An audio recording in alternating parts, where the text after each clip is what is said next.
Our webinar etiquette: kindly dress appropriately, be aware of your surroundings, mute your microphone and turn off your camera when you enter the meeting room. And lastly, please use the chat box for comments and questions.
May we request everyone to please join us for the Letran Quadricentennial Prayer, to be followed by the singing of the Philippine National Anthem and reciting the Letran, Mission, and Vision.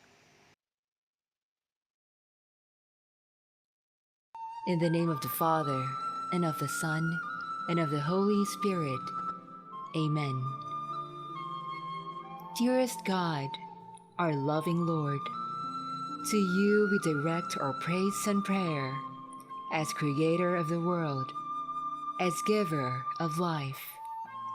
More than 400 years ago, upon Las Islas de Filipinas, our beloved country, it pleased you to establish Colegio de San Juan de Letran as haven for the poor, as seedbed of saints, as cradle of heroes, as school dedicated to the teaching of truth and the learning of life. Even beyond our jubilee, bind us to our oath as your knights, without fear in the face of enemies, brave and upright in the love of God, always truthful, even unto death, defenders of the helpless, doers of good. May the blessings you shall bestow upon us lead us to serve your people and return to you in thanks eternal. Through the pleas of Mary, in the name of Jesus. Arriba. Amen. In the name of the Father, and of the Son, and of the Holy Spirit. Amen.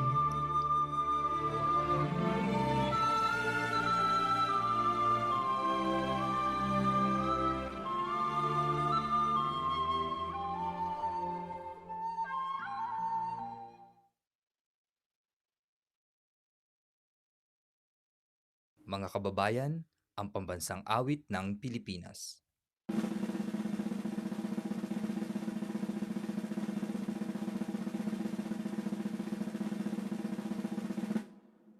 Bayang magiliw, pero sa silanganan, anak ng puso, sa dibdib mo'y buhay.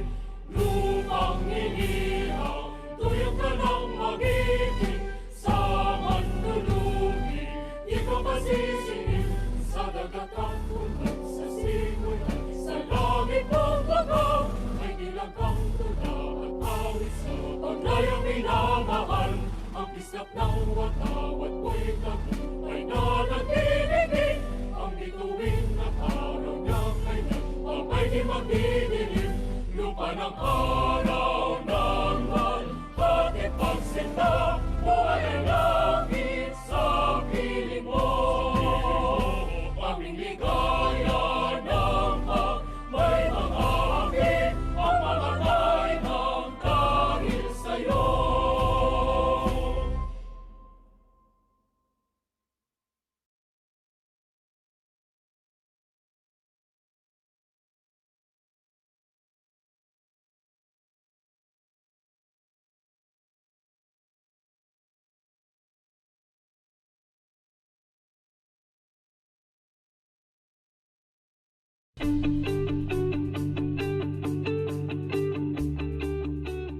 Colegio de San Juan de Letran, Mission and Vision. Letran Mission. El Colegio de San Juan de Letran. We are a Catholic school committed to Dominican preaching through education towards the integral formation of the human person in the noble tradition of non-tolerance, with a special devotion to Mary, according to the ideal of Deus, Patria, Letran.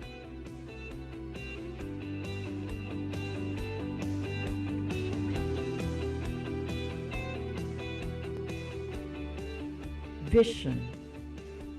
Filled with the Arriba spirit towards 2022, we shall raise the awareness, efforts, and standards of Letran Manila as a reputable school of quality education that is centered on the Dominican community that preaches Christ, that offers programs in academics, research, community service that are responsive and responsible to the nation, that forms Letranites who are ready for a relevant role in the world.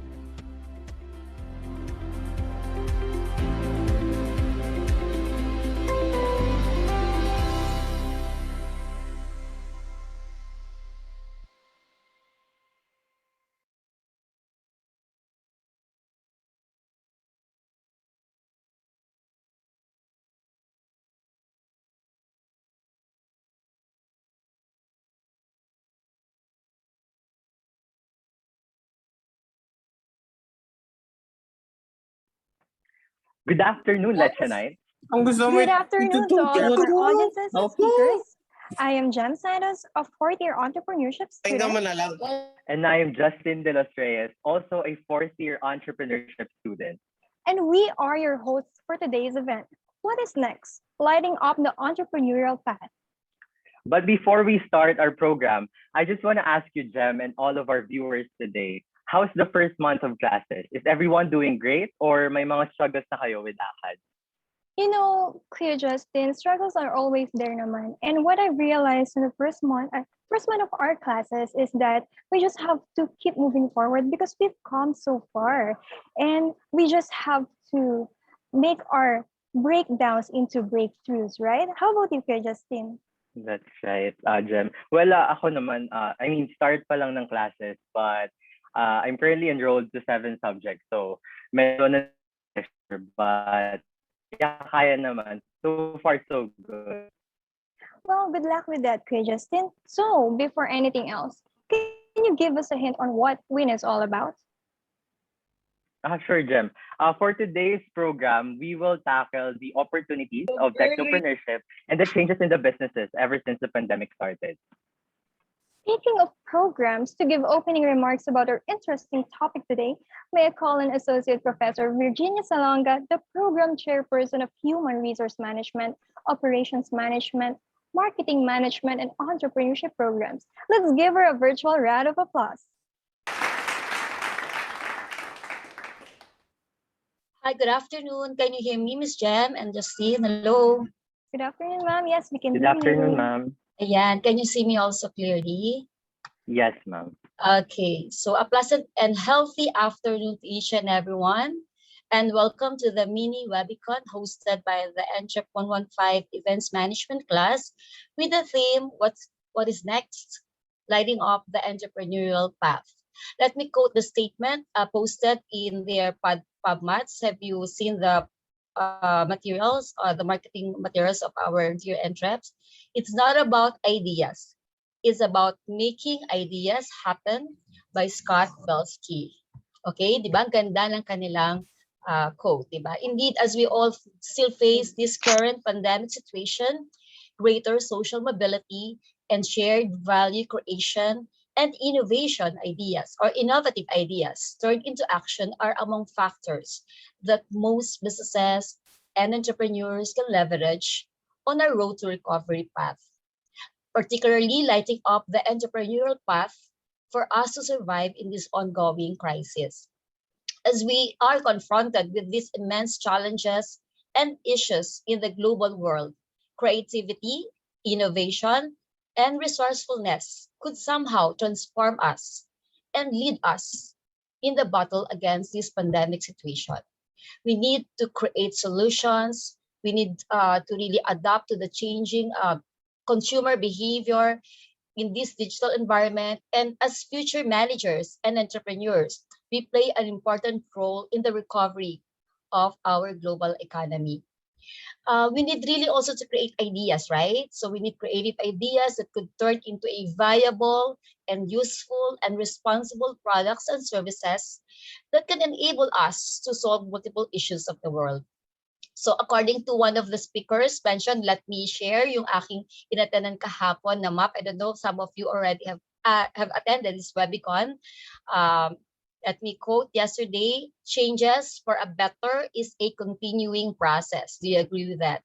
So I hope in this today's webicon, we could listen and learn and enjoy the sharing of our dear guest speaker about his knowledge, skills, and expertise in the entrepreneurial world. Okay, so in behalf of the College of Business Administration home programs, under the leadership of our very own Dean Kenji Asano, let me commend, of course, the class of NGEP 115 under the supervision of Sir Neil Gapanaga and its organizing committee. And of course, enjoy the rest of the day. Think differently, think innovatively. Siyempre arriba, siyempre letran. Maraming salamat po. Thank you so much, Dr. Salonga, for those wonderful opening remarks.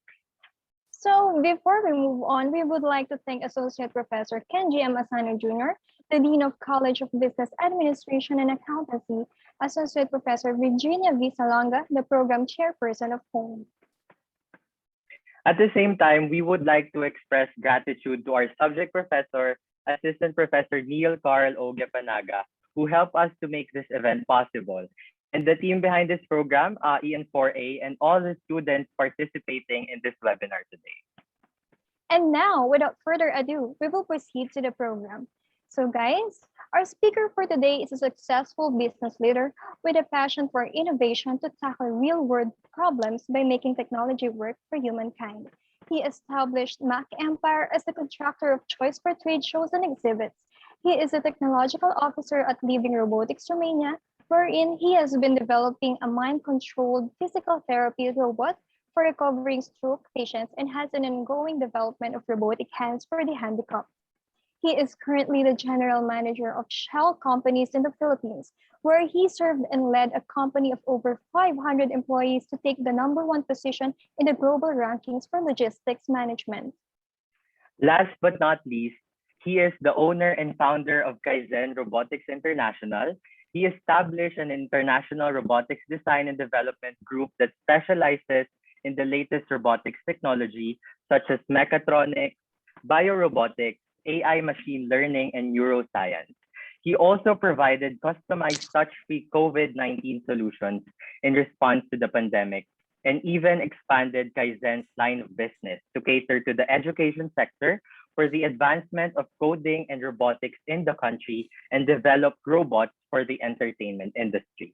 His hard work earned him a 3-time Shell Global Winner for innovations in the field of supply chain optimization, and forged a partnership with a prominent educational institution for the advancement of coding and robotics in the country.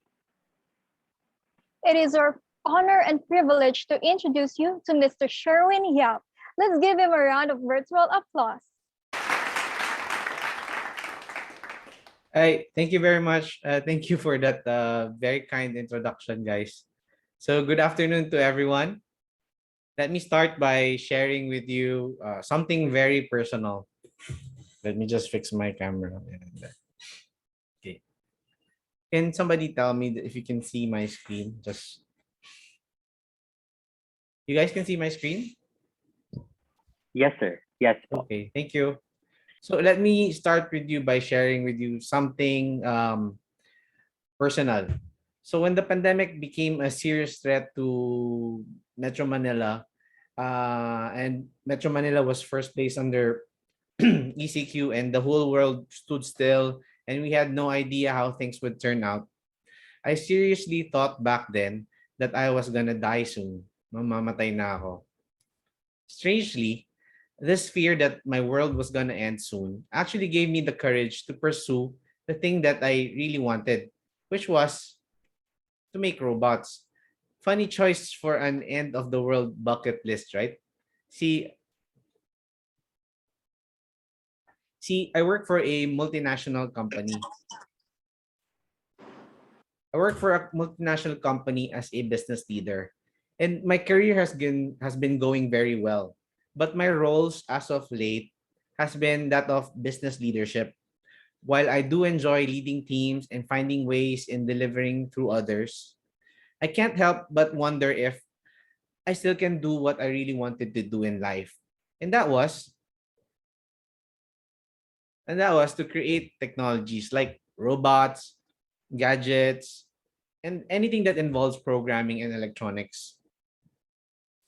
So, like most of us, when the government mandated the ECQ last year, we suddenly found a lot of free time, and we mostly binge watch on Netflix.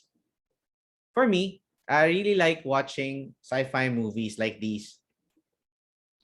As I was watching these movies, it occurred to me that this may be an opportunity for me to create things. So I thought, wouldn't it be cool if we could make these things a reality?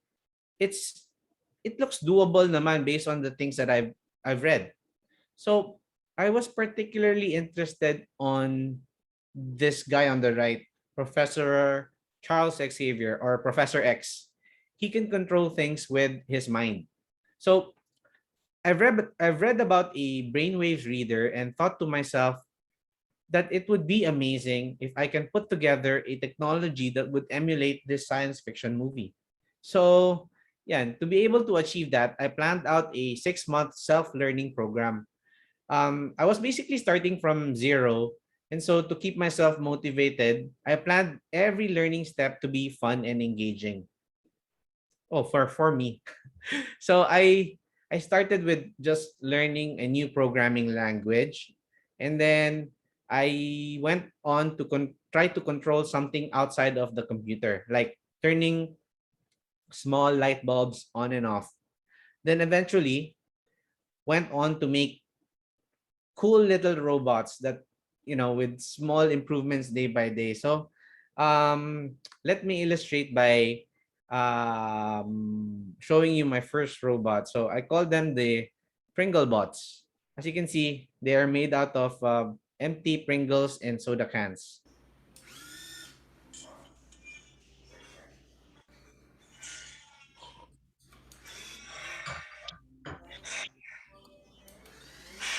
Let me just check. You can hear the audio a bit, no, guys? Yes, sir. Yes Thank po. you, thank you.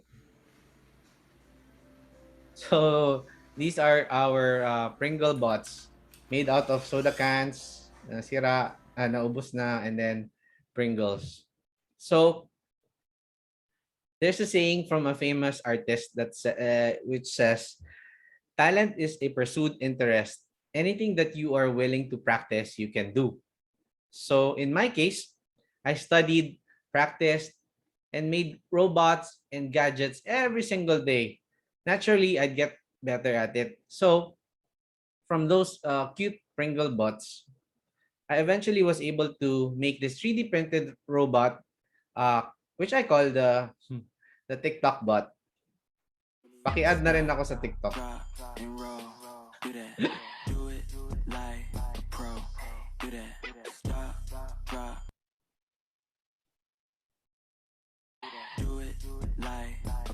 TikTok bot also addresses my frustration in being able to do the nene. Now watch me watch me nene. Now watch me watch me nene. So if hindi mo kaya, pagawa mo na lang sa robot. So from small robots, I decided why not make things bigger. So I made this robot. This next one. I made this robot which, follows your hand movements, and if you're bored, you can play bato-bato pick with it. Ay,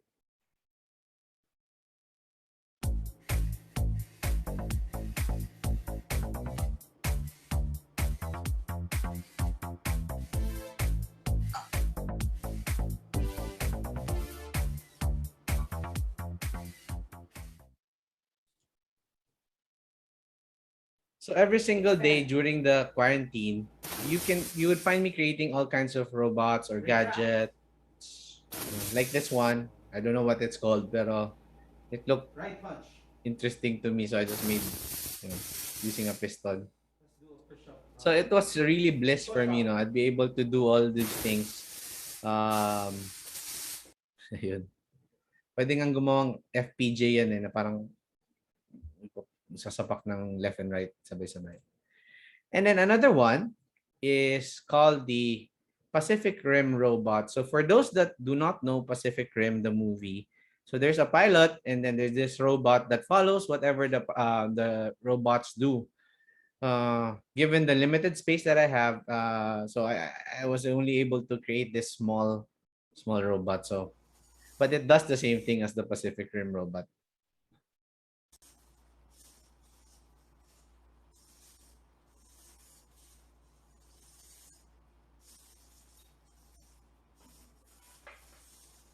Pamine na lang kung gusto niya yan. Anyway, so on top of robots controlling mga mechanical things, I also thought, wouldn't it be cool if I can control a person, diba? So I researched about it, and apparently you can. So here's a sample that I did, trying to create a thing that can control a human being. So this is just a small part of it. So it controls the rest of a human being. I call this the human puppet experiment. Hi Malakai. So this is the human puppet experiment.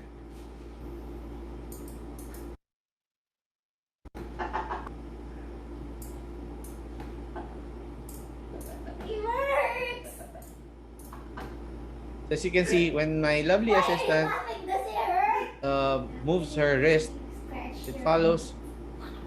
Yung sa wrist lang siya. I am blindfolded here. It's funny. Huh? It's the response. It works though.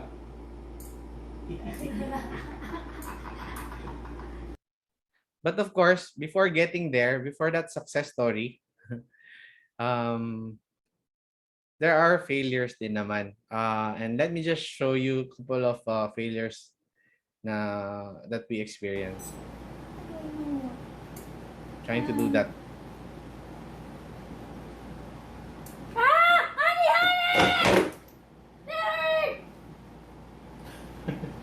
I don't want that. You already showed it. So, as you can see, it doesn't work perfectly every single time, but you have to keep trying. Fortunately, that lovely assistant is actually my wife, and fortunately, even after all those experiments, she's still my wife. Ano pa naman, wala pa namang divorce sa Philippines. Anyway, I also developed this technology for the blind. It sort of like make a blind person be like Daredevil. Daredevil, as you know, has this super sense. Kahit bulag siya, he can still feel everything around him.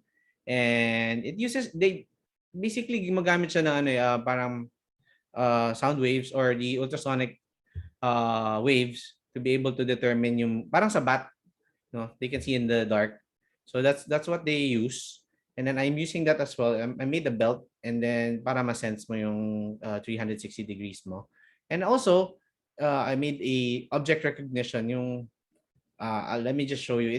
It tells the blind person kung ano yung nakikita ng camera.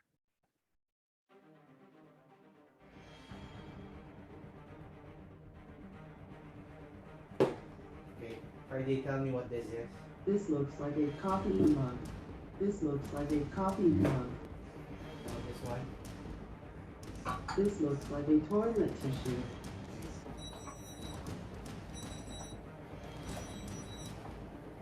You can also sense when somebody's behind you. So the idea is that the blind person will be able to sense how near an object is. So ito nagba-vibrate yung strength of the vibration. Yung gadget depending on how near you are dun sa sensor. So it gives you a feeling of pag sanayan lang naman, it gives you a feeling of how far you are or how near you are to an object. So may vibration siya. So 'di ba para kang may spider sense or yung daredevil sense nga. And then when I showed this to some of my friends, they said, "Oh, parang si Namdosan." I didn't know back then what it was. Apparently Namdosan was a K-drama there was a K-drama called Startup. Kaya napanood na ako nung series na 'yan. Ang ganda pala. So yeah, so the technology like being able to identify objects, identify siguro pera, it's very good for blind or yung mga mahihina yung eyesights na.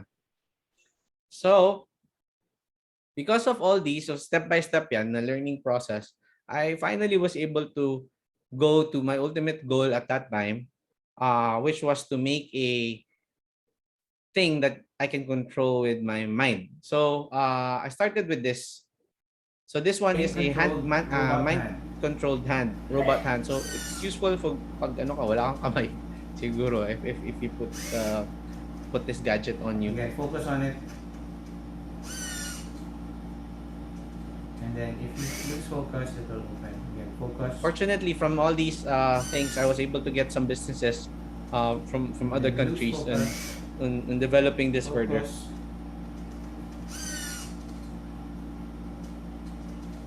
Lose focus. And then, of course, the Professor X chair. Control wheelchair. So remember, Professor X can move his chair without any controllers. But given the space problem due to the pandemic, I can only do these things in my room. So yeah, so I was able to get that. I was able to get what I really wanted to do at that time, and then I still continued after that. So keep doing a lot of fun stuff through robotics and technology. So okay. So there's a quote from Maya Angelou that resonates with me very strongly. So it says, "You can only become truly accomplished at something that you love. Don't make money your goal. Instead, pursue the things that you love doing and then do them so well that people can't take their eyes off of you." Ang kulang lang dito is that then the money will follow. Sige. So, but clearly it was creating robots and technology that I love. And I wasn't making Pringle bots for money, diba? Anyway, as it turns out, I was doing them well enough that people started noticing what I was doing. So among the first was TV Patrol's Mark Logan. Hindi lang basta patok ang... May naimbento namang face shield na ganito kapag nakasalubong mo ang iyong inaanak sa mall. Ayun, di ba? Tinted na ang face shield. Hindi ka na makikilala. Hindi lang... So, later on, more serious features followed. Here are some of the articles and TV interviews that I was involved in. I had fun with interviews from Philippine Daily Mirror and GMA. But aside from local interest, there were also global interests like on the rightmost, I was featured in the Global IP Trust publication where they write about people that are truly ahead of their times. With the likes of Tesla's Elon Musk and other inventors like inventors of iPod, which is nakikita mo dito sa taas ko. And then Siri is just inventor of series below me, si Adam Shayer. So I also became the first Filipino to be invited to the international tech show, the PyCast. It was really exciting because their previous guests include the likes of Pete Lomas and one of the founders. He was one of the founders of the popular microcomputer called Raspberry Pi, which I use a lot in my robots. February 23rd. Our special guest is actually in 24th. is actually on the 24th. He's living in the future, which is very appropriate considering the futuristic project he's going to be showing us shortly. As always, I'm Evan Pelcher, editor-in-chief of Tom's Hardware, and I'm joined by Associate Editor Les Pounder and Raspberry Pi expert Ash Puckett. And today we have a very special guest, Sherwin Yap, who is dialing in all the way from the Philippines to share with us a really incredible robot project that he's been working on. So thank you so much for joining us, Sherwin. Yeah, it's an honor to be here. Thanks for the invite, Abram. Okay, as robotics enthusiasts around the world saw my saw my work on social media, I gained some kind of following and people began approaching me. I began receiving messages from people from various backgrounds. Students began consulting me for their tech projects. Schools began inviting me to give talks to their students. Kids and parents began inquiring whether I give robotics classes or not. Um, Young engineers would send me their resumes and looking for opportunities to work together. And eventually, inventors from other parts of the world would contact me because they saw opportunities for industrial or commercial applications using the technologies that I've applied in my creations. And so the Hi, Les and Nash. and and so the business opportunities began, and that gave birth to Kaizen Robotics International.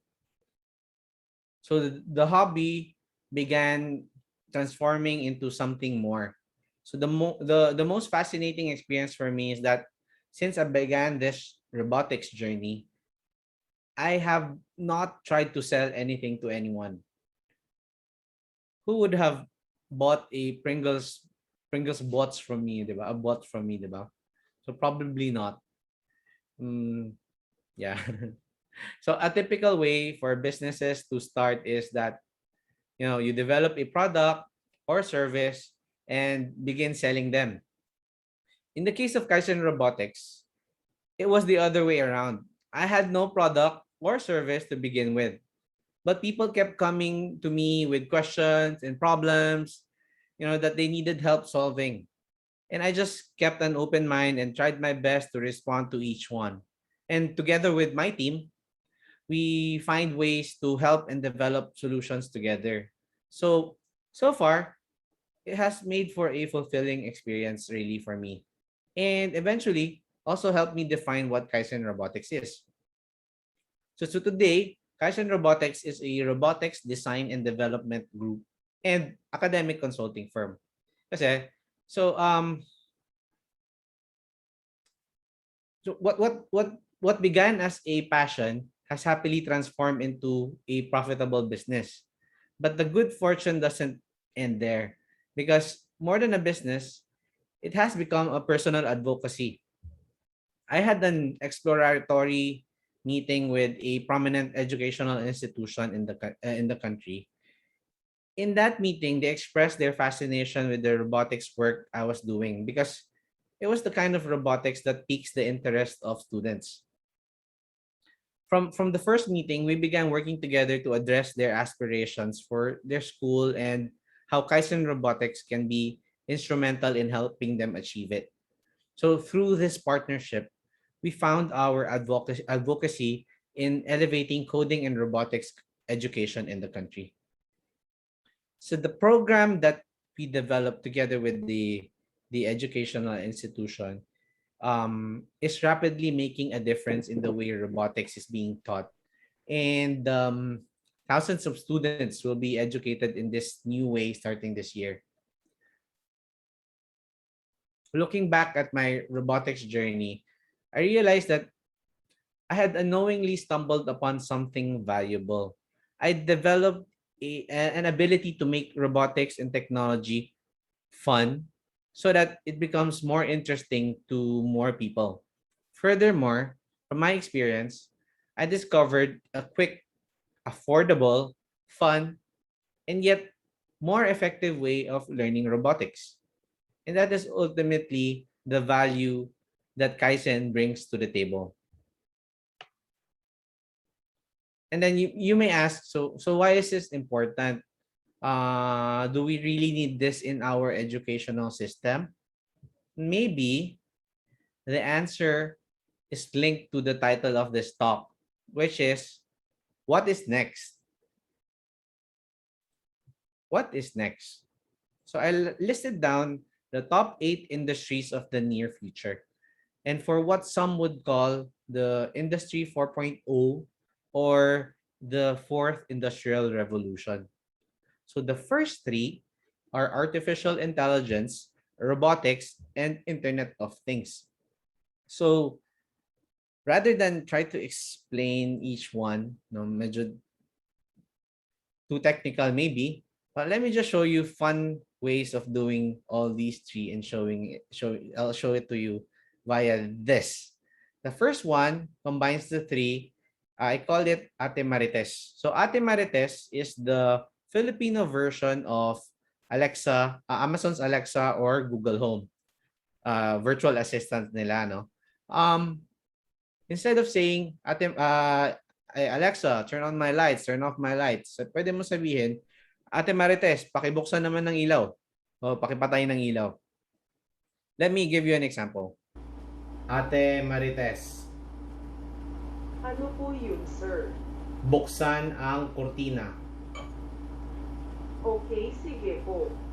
Okay, Google. Open the curtain. Got it. Opening the curtain. Got it. Opening the curtain.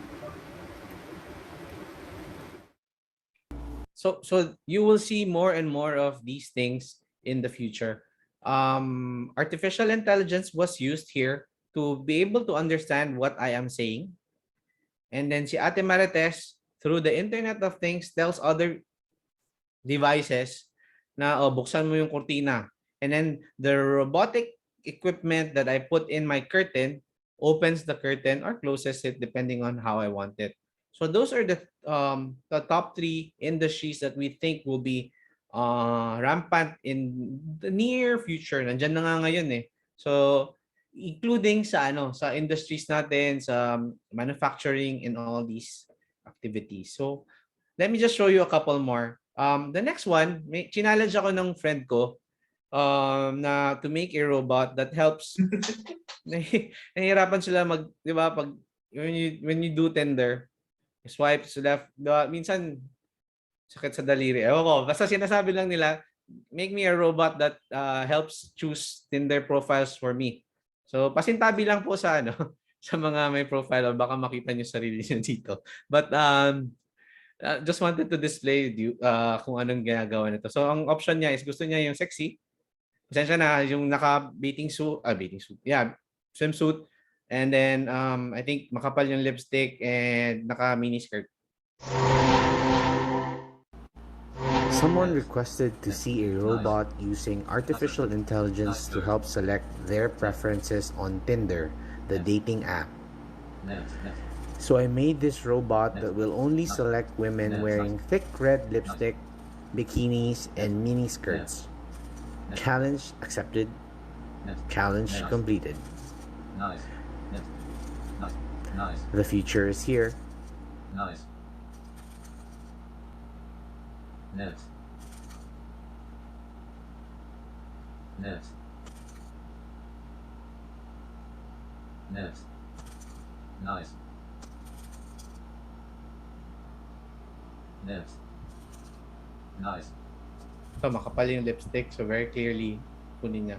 Next. So there's a camera on top of the monitor or the screen na cell phone, and then it uses artificial intelligence to look at the picture, the image, and based on yung naalala niya na images or na store mo na image sa kanya na of the things that you really want, that you want, sort of like iisipin niya na ito yung gusto mo, and it uses the robots to press to press the like or not like, whether swipe right, swipe left. Okay, one more thing. This artificial intelligence at work demo is good for banks. It's good for banks. Like for example, pag nakita yung baril, it will alert. For this one naman, it uses it looks at kung may kutsilyo kang hawak, ititirahin kanya ng soft na missile. This is our personal protection robot.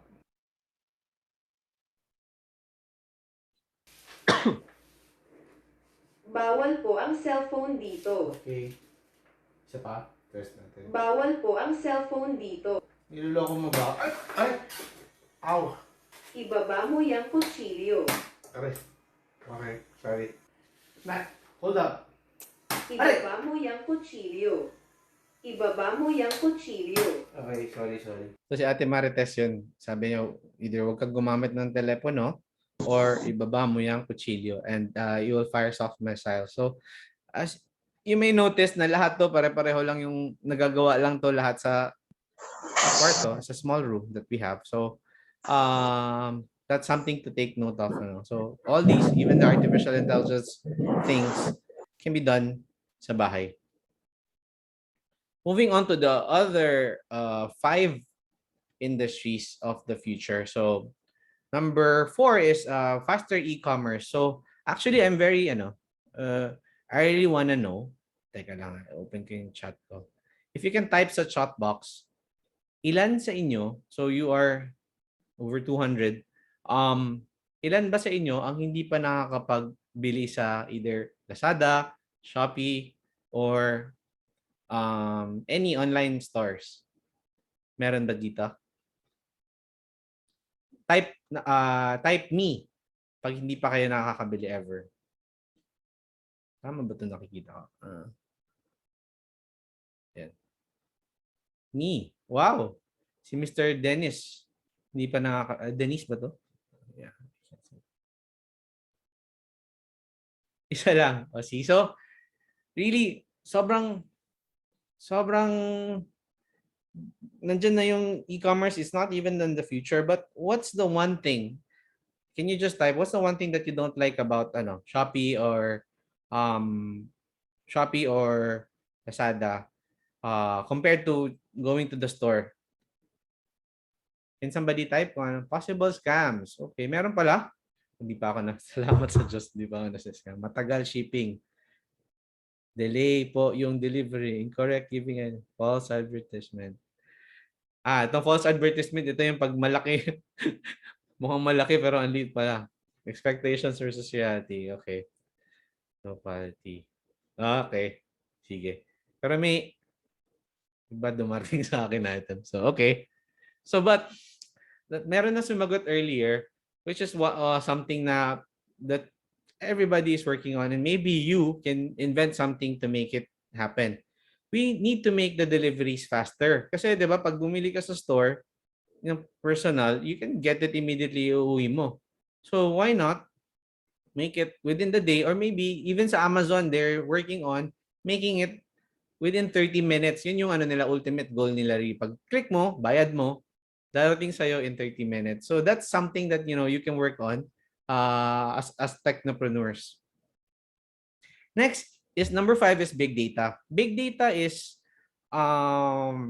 going to be very big sa mundo ng lalo na sa mga corporations. They are or everything is data is treasure nowadays kasi you'd be able to, if you store a lot of data, you'd be able to analyze it and predict kung ano yung magiging sales mo in the next 3 months.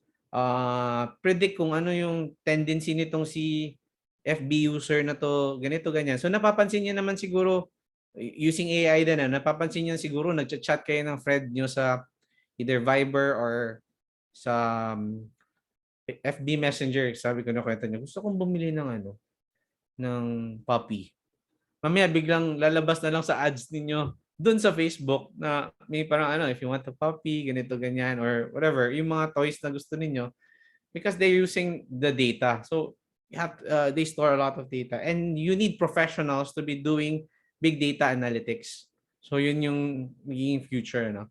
And then biohacking is number 6. Biohacking is basically parang ina-alter niya yung genes natin to be able to benefit from science, no? So there will be a lot of biohacking as well. And then number 7 is going to be very lucrative business, cybersecurity. Alam natin yan dahil online na nga lahat, diba? So yung cybersecurity business would be very, very useful on that time. And then number 8 is renewable and alternative energy. Yung renewable and alternative energies are like the solar power, geothermal, or wind power, wind energy. So right now, mga 27% pa lang yung alternative energy natin, mga less than 30%. And then the rest is using fossil fuel, yung mga crudo. They're using oil to be able to create energy. But 20 years from now, magbabaliktad yan. 20 years from now, magbabaliktad yan. Ang fossil fuel will be around 30% na lang. And then the rest of the world, which is, and then 70% will be using renewable and alternative energy. That's everybody's already saying that. So if you can find a business that, or find an opportunity to be able to work on alternative energy, then bright ang future ninyo. No, you don't,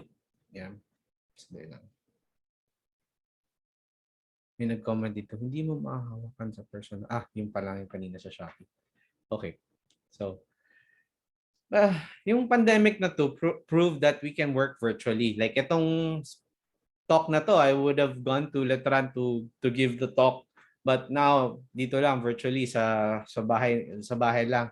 And especially sa lahat ng people in the technology business. So this levels the playing field in the terms of yung connectivity, di ba? So you no longer have to be physically sitting sa Silicon Valley or sa Japan, sa Singapore to be able to do the technology work. Kaya mo nang gawin sa bahay yun. Or even sa Philippines, kung may magandang infrastructure yung Philippines to be able to do that. So, which brings me to my point, no? So this slide shows that on the left bar, we will see 537 pesos ang minimum wage sa Metro Manila, which is the highest already in the country. On the right side, you will see the minimum wage for Silicon Valley, which is 5,200 pesos per day. Per day. Where yung Silicon Valley is where the tech giants are, di ba? And I just use these numbers kasi they're easily verifiable. Of course, their salaries are way higher than this because if you're a tech guy, it's gonna be way higher. Pero ito yung parang indication because these are the locally published ones, the published ones. If you will notice, yung hourly minimum wage ng Silicon Valley employee is already one full day's work ng full day's pay ng person in Metro Manila. Now, for us entrepreneurs, if we can offer our services to these technological companies, di lang naman sa Silicon Valley, there are a lot, no, na very high yung wages. And, offer our services to these technological companies and just split the difference. Hati tayo sa benefit naman. And it will be an offer they cannot refuse, diba? And for us businessmen, itong sa Metro Manila na tataasin na to, hati naman kayo ng empleyado, then, diba? There's a lot of business to be had there. No? Profitability is it will be very good.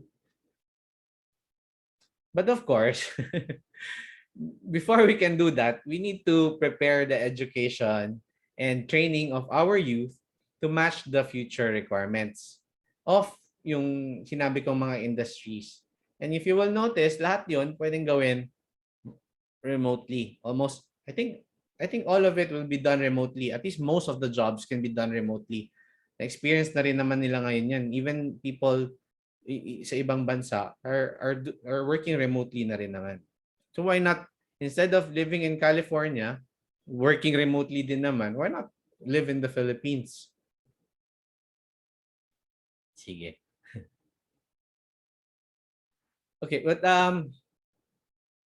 before that pala, I wanted to say, yung tech giants like Dyson are now enjoying this as they have been putting up technology centers in the Philippines already. Also, there is now a silent growing industry of digital nomads or freelancers doing work for countries that have high labor rates. The current technology-related ones are yung mga graphic designers or yung people that prepare data for analytics, and then web development, all these things that can be done here. And it just makes good economic sense for both these big companies and our Pinoy friends, diba? So, ang laki ang laki ng disparity. So to further give you inspiration and as proof that Pinoys can become global technopreneurs, let me give you two notable examples. First is let's talk about Dina Salonga. Dina Salonga is a co-founder of SQL Wizard, which was the first small to medium enterprise that went public dito sa country natin. She used to work for SQL. Doon siya nag-start, work siya sa SQL.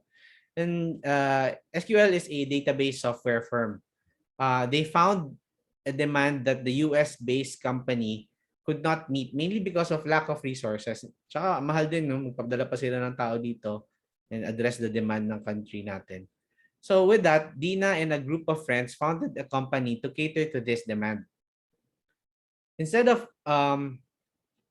ginawa nila, instead of selling softwares and services yung once off lang, ang ginawa nila, they sold strategic partnership. Yun yung value na binigay nila.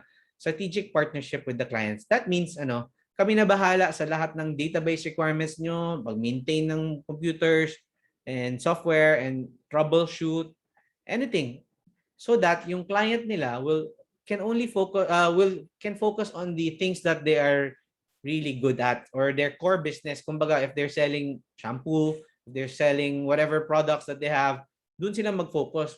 Bayaran mo na lang kami, ayusin namin yung data na yan and to be able to help. So with that strategy, ang ganda, the company grew so big that they went public after a few years. So ang ganda, di ba? And one thing I like, so ito mga decades na to lumabas, but one thing I like that what she said was that there is room for more technopreneurs in the Philippines. And there are still so many areas in IT that remain untapped. Not only IT, I mentioned robotics, kanina, and all the 8 industries that I told you about. Ang daming magagawang opportunities, like creating many opportunities for us to provide services to other countries in the region as well as in the US and Europe. Well, I believe this strongly, until now, even more now pala, kumbaga. Yep. So another one is fairly recent. Si King Alandi D is the CEO. He's 23 years old, CEO of Expedoc. Although Filipino siya, nag-aral siya dito high school, college siya sa I forgot the school, but computer science and all, yun yung naaral niya.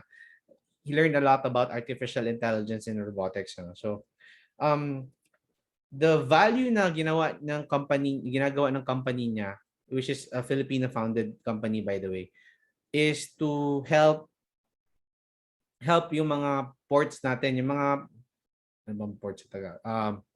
Mga pier natin, 'di ba? May mga malalaking mga containers 'yan. Sobrang gulo-gulo 'yun eh. So ang unique value na binibigay nila is they use artificial intelligence to make things a lot faster, easier, and more predictable. So yung people all over the world like that product. That's why actually itong group na to got close to 200 million na seed money, or may pumusta sa kanila, may nag-fund sa kanila close to 200 million just to be able to do that. But one thing that I want you to notice here is that yung group picture nila, lahat sila nag-work from home. Lahat sila, including on the upper right is this I don't know, not Filipino, but he's apparently one of the smartest kids sa group nila. Ayun. And they can employ a lot of our kababayans, you know. So I'm really proud of these guys. So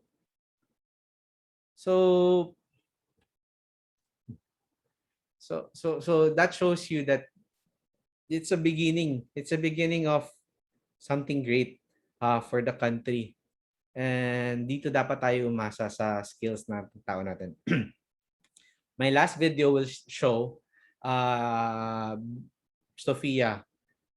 Sophia is what I would say the future of robotics and technology in the Philippines. This video of Sophia, a 9-year-old app developer taught by Kaizen, will be our future. So let me just show you a bit of Sophia.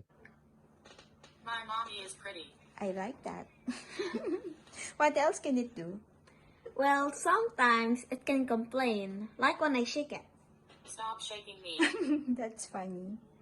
Nice. Hi, Sophia. Hi. What did you want to show me? I want to show you the new apps that I made. Can I see? This one is called Talk to Me. I type in whatever I want and then I press the button Talk to Me.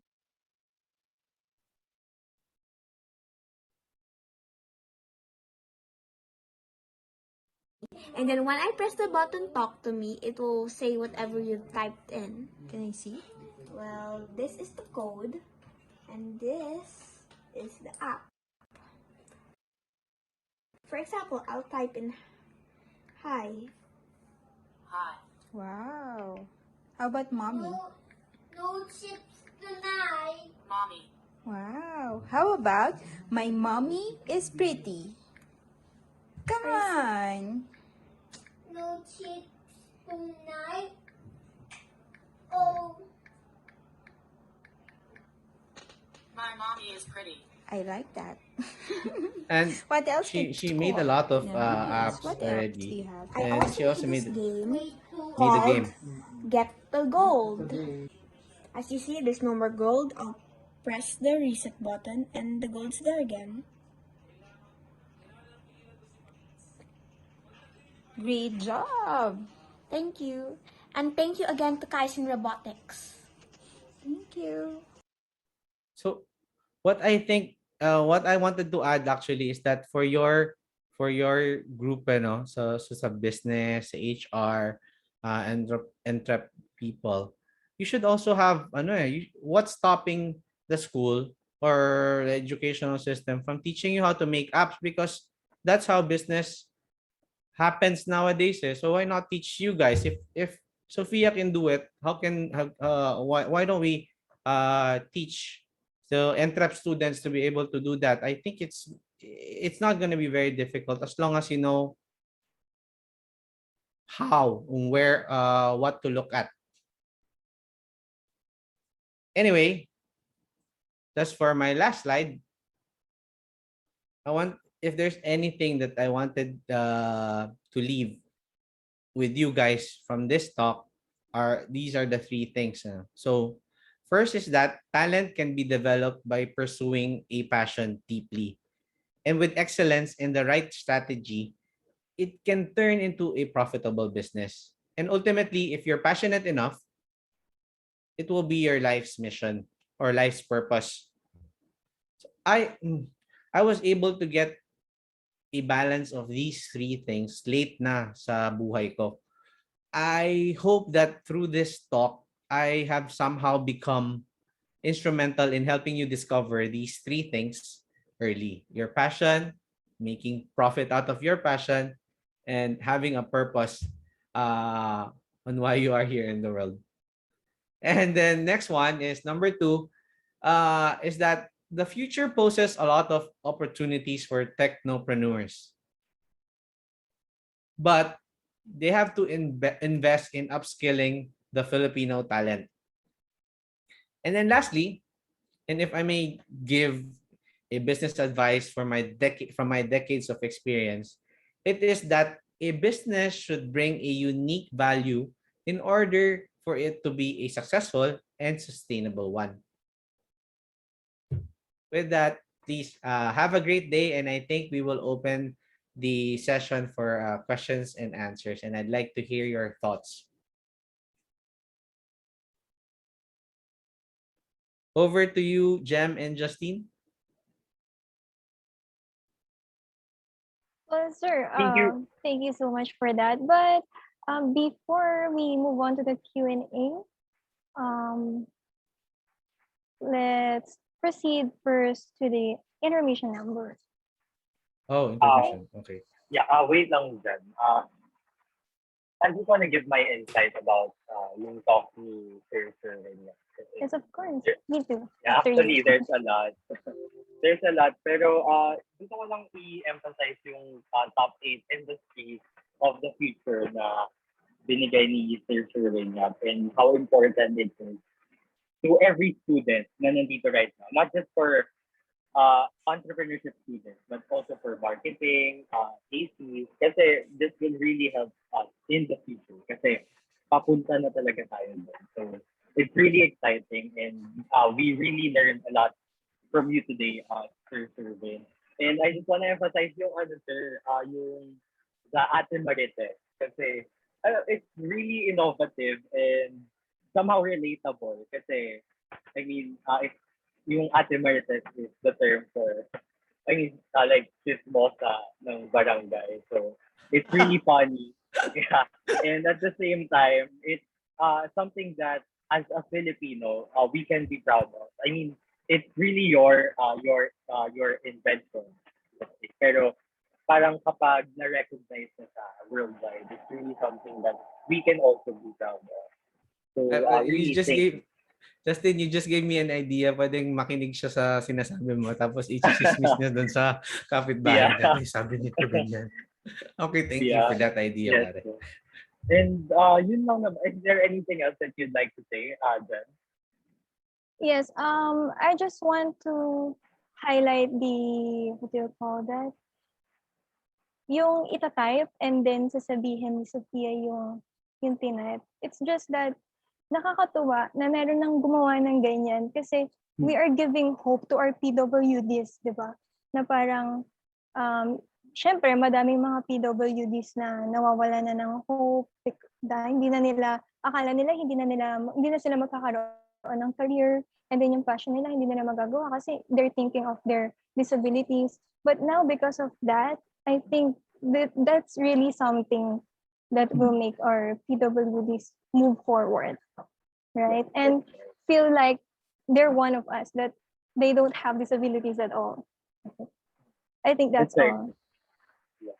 Well, thank you. Before we proceed to the question and answer portion, Mr. Sherwin, let's have an intermission number first from one of our entrepreneurship students, Mr. Emmanuel Almendraya. Enjoy!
Idagdag grade na pumunta ko.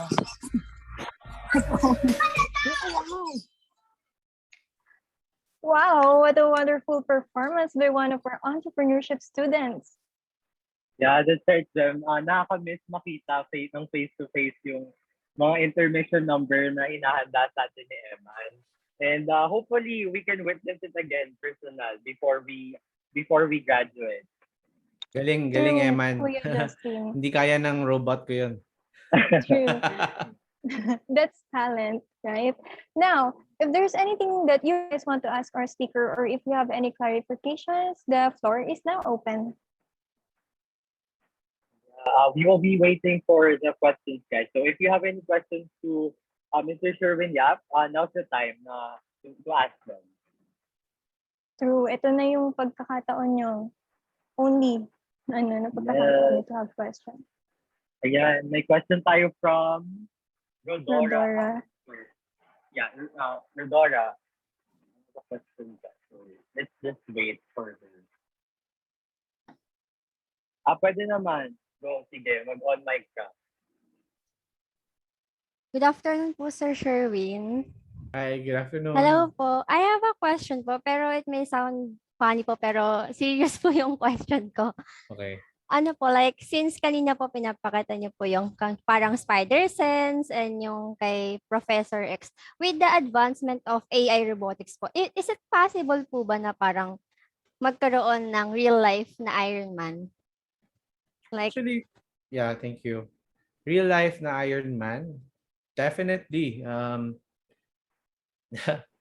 think meron na. So all the technologies naman na meron si Iron Man, from what I've seen, is already available naman. And I think before they even made the movie, yung mga script writers, they base it on yung developing technologies. Wala pa lang nakakabuo na together. And then I think yung pinaka problem lang naman sa lahat ng technology na yan is the power source. So yun yung wala pa, I think yung how do I call you? Miss Yumol. Yung power source na kaya lahat ng technology na yan. But everything that you see there can already be done. Well, Mr. Sherwin, may question lang din ako kasi nabasa ko yung isang article about sa Philippine Daily Mirror. Sorry. How about now? Yes. Okay naman. Yeah. So, may nabasa kasi akong article about you, Sir Sherwin, sa Philippine Daily Mirror, na you are the Elon Musk. So, that's a really big name. So, talagang parang na-amaze ako somehow. So, question ko is, do you have any plans like to pursue yung same path ni Elon Musk, like yung mga Tesla, mga ganun product? The quick answer is I don't see myself there because hindi siya magiging unique. So he's already done it. So I'd like to go into something na nobody's been doing. And I'm starting off with education. I think that would be very helpful. So strategy is you educate a group of students like galing kay Sofia up to mag-graduate siya, and then you pattern the education up according to what is needed sa industry by the time they graduate. And then immediately after graduation, they will be offered a choice to work for these industries by having yung company ko tying up with all the rest of these tech giants, no, that we can do the work. And ultimately, ang goal is after you keep doing the job for them, di ba? We earn money, a lot of money from that. Ultimately, ang ultimate goal is man yung mag-create ng mga stuff or technology because nakuha na natin lahat ng kailangan natin aralin, diba? And the Philippines has one of the most important resources siguro ngayon is youth. Ang dami nating youth, and then literacy rate sa Pilipinas is so high. So yeah. So I think yun yung advocacy ko rather than going electric cars or going to space. It's bringing the country to be a tech giant in the future. So that's really great, sir. I mean, it's really nice na yung focus mo is really about the Philippine education and kung ano yung what is next, parang gano'n. Thank you. We have the last question, sir.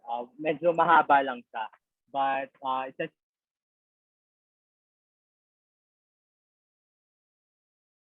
it will affect the demand for labor. As we stand on the brink or currently standing on the incipient phase of the fourth industrial revolution, how does prevalence of technology, example is the fusion of artificial intelligence, robotics, the Internet of Things, 3D printing, genetic engineering, quantum computing, and other technologies affect the demand of labor? Will the effects be detrimental or beneficial in the context of entrepreneurship and the macroeconomy in this context, the Philippines in general? So it's a very big question, and then I'm just going to share my views. It's not going to be, it may not be right, but it will significantly affect, syempre, the way we do things right now. In terms of labor, we will have to adjust. That is why my advocacy is really to shift what we see now as labor, yung manual workforce, to be able to do all these technological things. So that's how things will change. So parang it's true for anything in the world din naman. If you don't adapt, you will die. Ang pangit ng term ko, pero you have to change with the times. That's true naman po, Mr. Sherwin. And really helpful answers here. But Jem, do you have any questions na in mind? I think we have a question from the chat box here from Dr. C. Reyes. Okay. He says there that Is the locally available? Huh? with today's technology that is locally available, is there an opportunity in investing in prosthetic robotics or biorobotics? Is there an opportunity in investing? Oh, definitely. And then that's what I'm also part of, parang a partner in one of those technologies, except that we're not doing it in the Philippines right now. We're doing it hindi dito. Nakalimutan ko sabihin eh. So part of robotics is dun sa industries of the future includes this and yung mga prosthetics to be able to help people. Elon Musk has also this I forgot the name of the company that yung brain chip yung chips of brains. It's what I'm doing is similar to that already. Pero sa kanya mas naka-connect lang siya talaga sa brains na intrusive na. So from that, you would be able to control any prosthetics that you want based on aaralin lang niya how you think. No, it's going to be different per person, pero aaralin niya pag nag-twitch ka ng ganito or meron kang inisip na something, ito yung mangyayari sa robot, parang ganun. So parang pwede rin magiging ganun sa prosthetic arms mo. So there will be people investing in biorobotics, really, and it's one of my favorite one of my favorite field. Okay. And then there's another question. Yes. Yung last question natin, Sir Sherwin Yap, is says here, what are your thoughts on the development of Starlink, SpaceX, free internet across the world and its impact? Yeah. So one of the best things that will happen yung that everybody will be linked, no? So pagalingan na lang yan ng mga tao, hindi na kailangan ng posisyon kung nasaan ka. So as I said earlier, you don't need to, with this, you don't even need to sit in the Silicon Valley to be able to do the work na kailangan gawin. You'll be able to just be sitting at home, and with the Starlink, free internet access and all these things, connected na tayong lahat. And maybe even virtual reality na nga lang din yung tatakbuhan natin. So it's a very exciting it's a very exciting advancement. It really is, Sir Sherwin. So, meron pa ba tayo, Jem? Meron pa tayo, bale, from MM2A, Cruz yung username niya. So he says, or she says there that, "Good afternoon, sir. What do you think is the possible disadvantage po ng sobrang innovation sa future?" I think that's a nice question. Possible disadvantage. So definitely, the issue is if we cannot catch up, no? So if hindi natin ma-future proof yung mga youth natin, yung like si sila Sofia, yung mga kabatch ni Sofia, will not be prepared, which as it is now, medyo infancy pa lang tayo. If we don't prepare them, they might end up not being able to catch up with the world, and we don't want to be there. So, but the good thing is that we can do something about it now. So Yeah. that's what we're trying to do. And then there are a lot of, I have a group of people, I have a circle of robotics and technology enthusiasts in the Philippines that are really just going all out. I just spoke with somebody kanina na kahit na nasa incubator ba yun, yung nasa hospital siya, naka-ganyan, tinuloy pa rin niya yung robotics na training niya and to close the remarks. Just because the people are passionate and they want to leave a legacy. Yeah. So yeah. Yeah, it's really passion that will keep you going, Sir Sherwin. And on to the last question, sir. So ito na yung last from Ian4A, King Martin.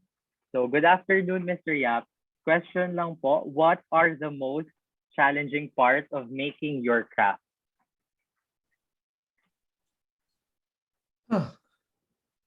Challenging parts.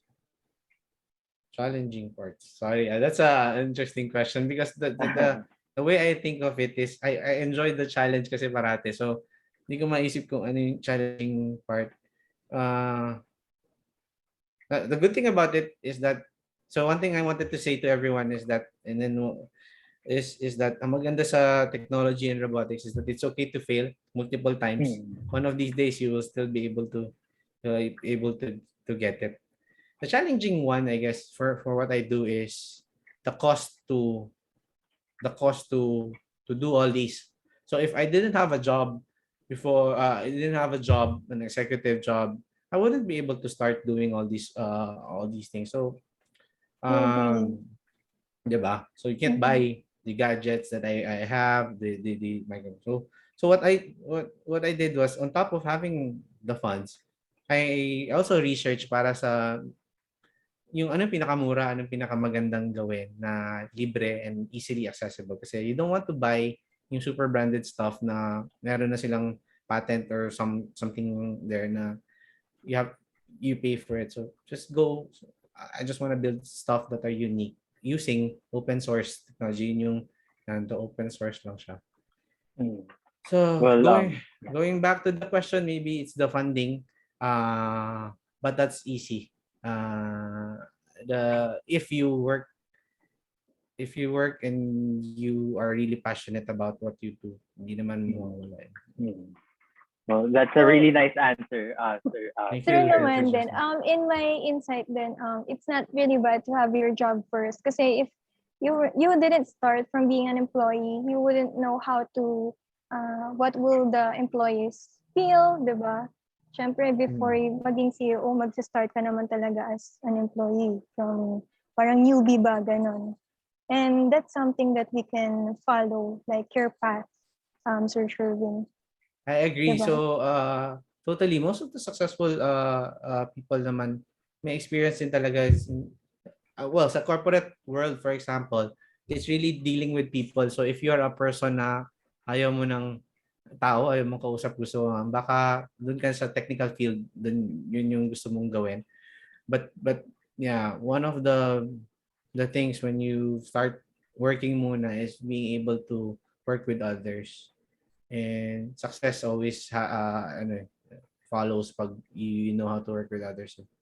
Okay, thank you so much for that, Mr. Sherwin. Thank you. Thank you so much, Sir Sherwin, for that very informative talk. And we really learned a lot because of what you've shared. And that all of our attendees as well also learned so much. And I hope, guys, all of your questions were answered and clarified.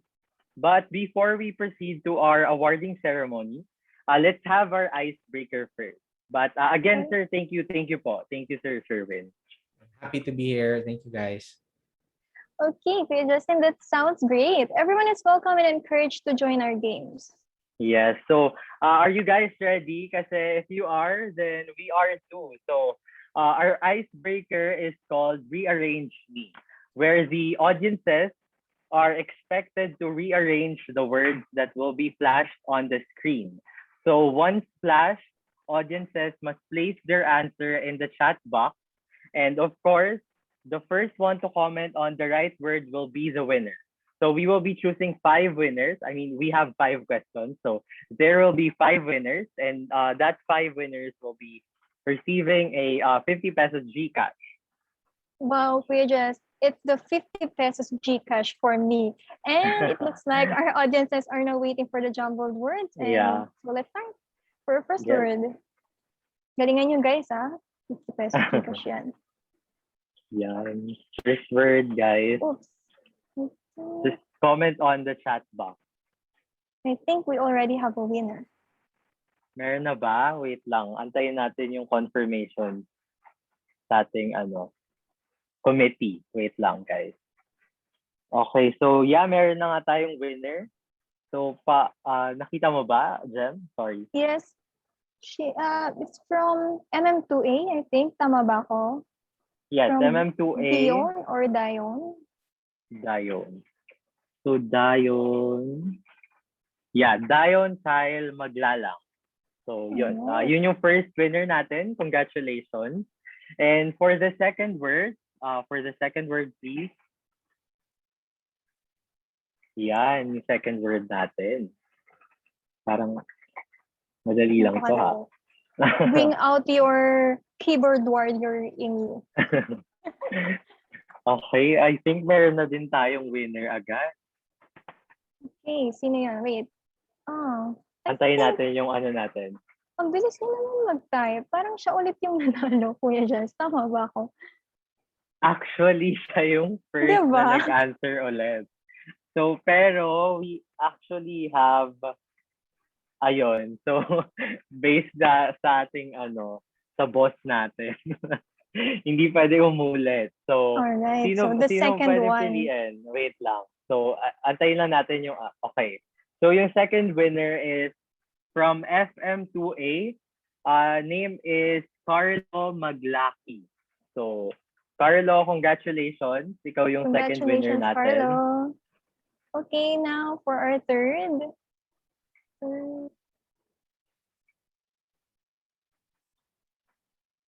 Ang bibilis, grabe.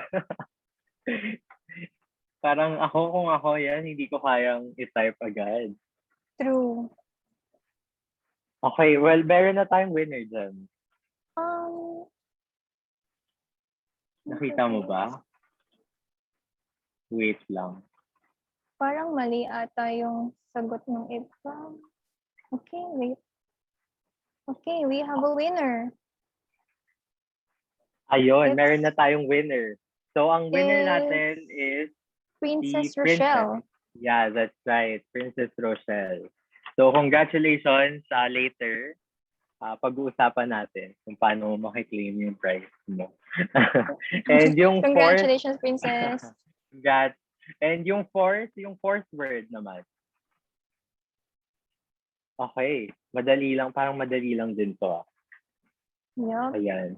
Ang bibilis, di ba? Wait lang. Ako. Sige, ako na lang maghahanap ng winner. Sige. So, sino na ba yung winner natin?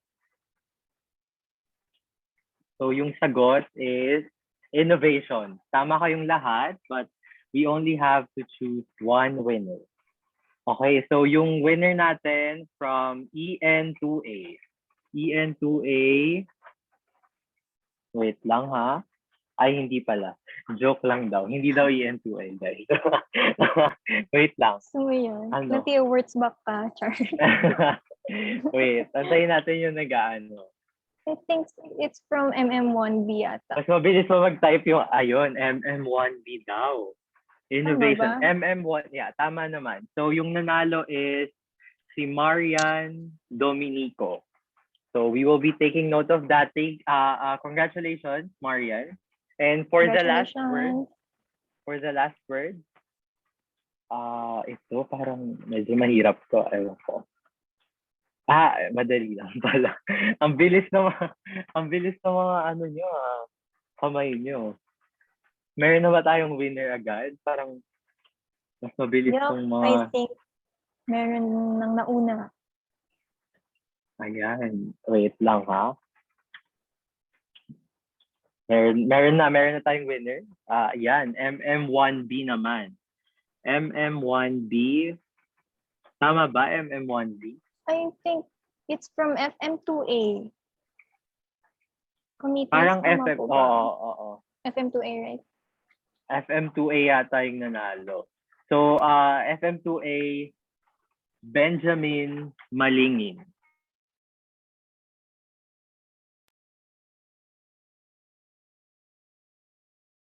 Winner. That's our last question, guys. That's our last question. So thank you everyone for participating and congratulations to the winners. I hope you guys enjoyed the icebreaker we prepared for you. Our winners will be receiving an email from our programs committee with regards to your prizes. So now let's move forward. For the awarding of the certificate and token of appreciation, we will now give our floor to Mr. Dora Andrea Yumal, our overall project head.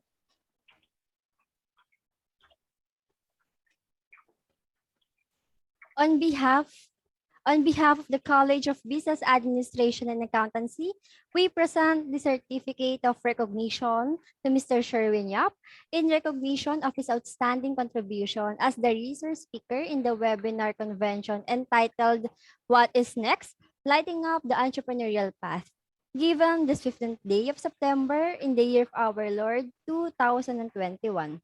Signed by yours truly, Mr. Dora Andre Yumol, the overall project head of this event. Also signed by the subject professor of ENT 116 Events Management, Assistant Professor Neil Carl O. Gipanaga, MBA. Also signed by the program chairperson of Human Resource Management, Operations Management, Marketing Management, and Entrepreneurship, Associate Professor Virginia Salonga, DBA. Lastly, signed by the Dean of the College of Business Administration and Accountancy, Associate Professor Kenji M. Asano Jr., CPA, CMA, MICB, RCA, CAT, DBA. Aside from that, our team will also award you the Latrans merch, such as the Latran Bamboo Tumbler and Latran's Flash Drive. Once again, thank you for accepting our invitation to have you as our resource speaker, Sir Sherwin. Stay safe and God bless po. Thank you, Ms. Yumol. And thank you very much to the entire organizing committee, including Jam and Justin. Thank you very much and very well done. Congratulations to you guys. You're welcome po, Sir Sherwin. May we request lang po to open your camera for the photo op. Sir, thank you po. So guys, pa-open na lang din ang camera nyo for the photo op.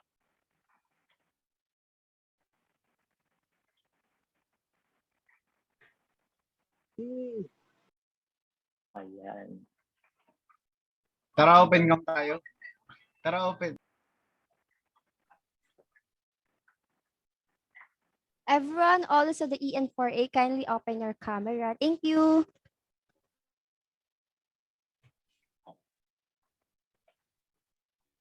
King, ready for the photo op?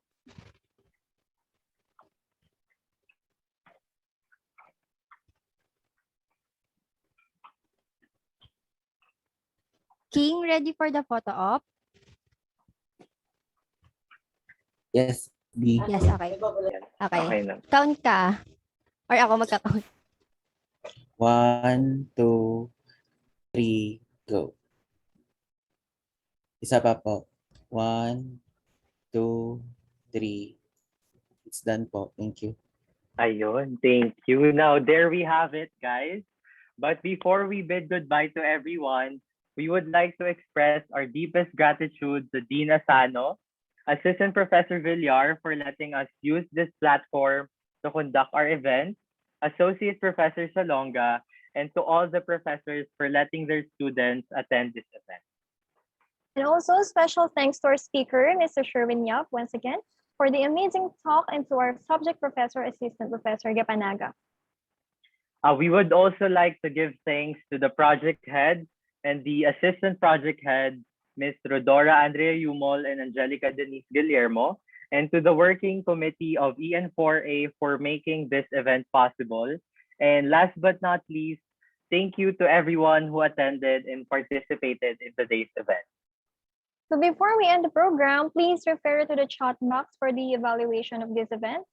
And this has been your host for today, Jem Santos. And I'm Justin De Los Reyes. Thank you so much for the successful event, Letter Nights. We hope that we will be able to see you at our upcoming events. And with pride and honor, let us sing the Himno del Colegio.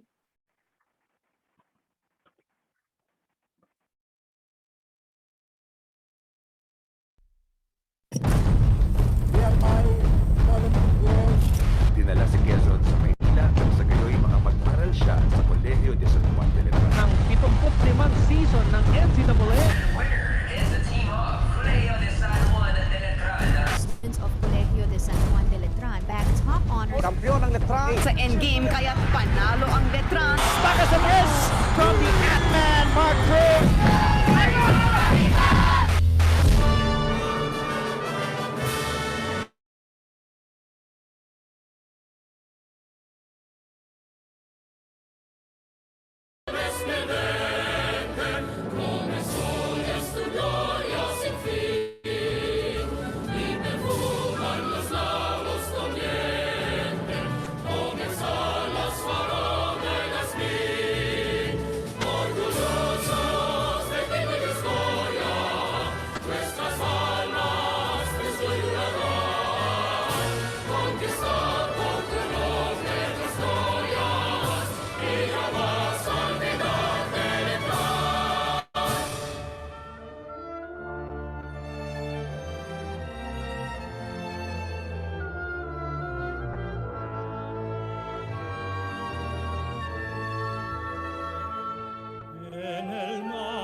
lograste según tu modelo tantos hombres ilustres formar que semejan estrellas del cielo en la noche serena al brillar.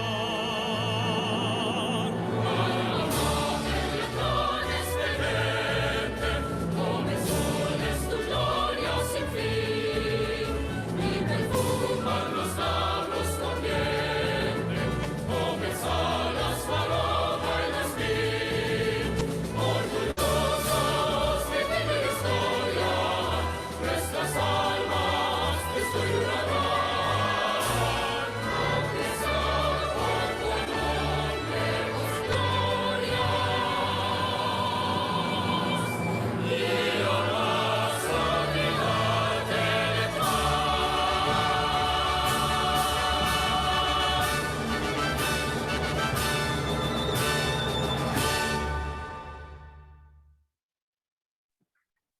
Once again, let's unite. Thank you. Siyempre, Arriba. Siyempre, Letran. Thank you and God bless. Stay safe, everyone. Bye. Thank you. Thank you po.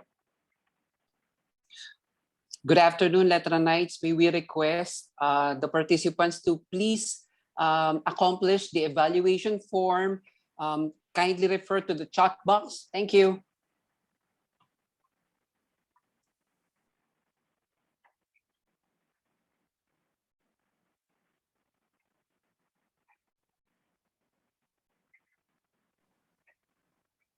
Thank you very much, Sir Sherwin, for accepting our invitation. Thank you for your wonderful presentation. This is an eye-opener to all the students, not only for the entrepreneurship students of Letran.